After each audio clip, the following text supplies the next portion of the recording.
A thread by Comrade Fudge.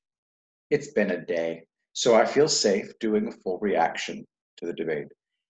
Had some knee jerks last night, fueled by bourbon, but after a day to collect myself and focus on other things, I'm good now. I'll start with this gem. This is the absolute state of the Democrat Party.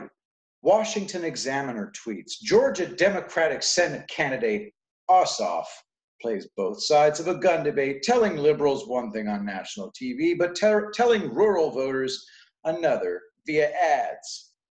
Comrade Fudge continues. Ossoff, if you don't remember Pajama Boy Millionaire, was the one who lost a special election back in 2017 that the Dems were treating as a surefire part of the upcoming 2018 blue wave. He lost, and now they're trying to run him for the Senate. This isn't the only failed Dem House candidate turned Senate candidate. Amy McGrath lost to Andy Barr in Kentucky 6 in 2018, another alleged blue wave flip, and she was a poster child of the blue wave. Biden came down to stump for her. This is how I knew Biden was running in 20. Now, well, she's getting her ass mimetically handed to her by Team Mitch. This is the Democrats, puffed up losers, constantly failing upwards. I honestly thought Stacey Abrams would be the VP pick because she lost the governor's race in Georgia. I forgot that there was a bigger loser than Abrams, Kamala Harris, who didn't even make it to her home state in the presidential primaries. How big of a fuck up do you have to be that you can't even make it to your state? How badly were her polls in California? As of October 8th, 2019, per 538, Kamala was at 8.6%. At that level, with how the Dem primaries work, she didn't even reach the threshold to get any delegates. She needed to be at 15%. 538.com, California President, Democratic primary polls. That is what the Democrat Party is now. A race for the biggest loser to the highest position. Biden lost presidential primaries multiple times before they settled on him. That's right, Democrats settled on him. They didn't pick him. He simply was the last loser standing. What did we see out of Biden last night? We saw a stuttering, mumbling old man who could barely hold himself together, looking pale as fuck, by the way, who had a few prepared statements Wallace seemed to know to not interrupt no matter how off topic they went. Chris Wallace, by the way. Nobody likes that dweeby motherfucker. Do you know what I saw up there? I saw the two fuckheads representing the same two shitbird groups of neocons and neolibs that have run this country into the fucking ground, calling Trump the same things they've called him for 4 fucking years. It didn't work 4 years ago. Why in the fuck would they think it would work now? Because they're losers. That's how losers think.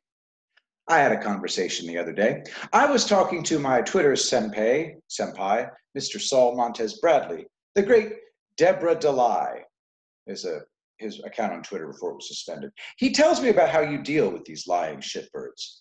What they do is they slam down lie after lie after lie at you. Just a constant stream of utter, indefensible horseshit that anyone with 2 neurons to rub together would see as bullshit. What you don't do is you don't get caught up trying to pick apart every fucking lie. There's too many. And it leaves you open for them to fire more lies at you. You expose your flank for a small gain. It's showing weakness. Instead, you have to be a predator. You see, human minds are good. They're good at spotting one thing in particular because we are hunters. We are fucking great at spotting when someone is running away. Our feral fucking reptile brains go pounce, pounce on that scared little motherfucker. So you pick out of all their fucking lies one. It has to be just one. And then you fucking slam them on that one point and send them scrambling. It only takes one to send them scrambling. Hunter took $3.5 million from the wife of the mayor of Moscow. Biden fled. You're going to pack the Supreme Court. Biden fled. You're stupid. Biden fled. Denounce Antifa. Biden fled. You're for the Green New Deal. Biden fled. Biden kept fleeing. Trump did not flee once.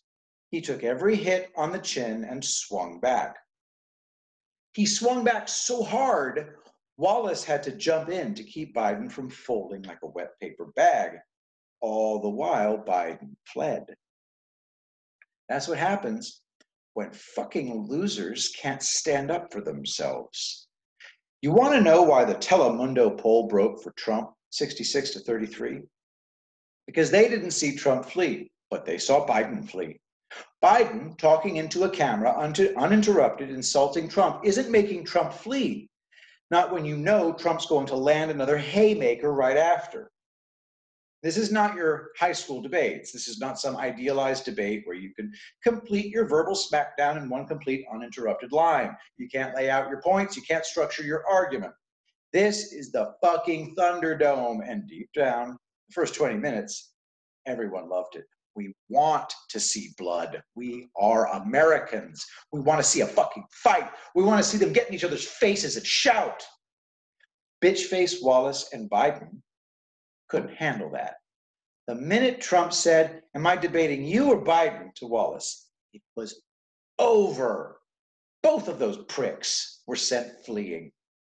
The rest was them up on their cliff ledges of propriety, staying out of reach of Trump, squawking and preening until Trump threw rocks at their heads. Do I care Biden was wired up with super contacts or earpieces or whatever? Fuck no, I don't, because it's too late. And it didn't fucking save Biden. Do I care Wallace was on Biden's side? No, because it's too late. And it didn't fucking save Biden. Do I care that the Commission on Presidential Debates now has to handicap Trump further to try to make the debates fair? No, because it won't fucking save Biden. Biden is a loser. He proved himself a loser. He picked a bigger loser as his running mate. His party promotes losers. Losers don't win unless they're against other losers. Trump's not a loser. And so Biden will lose.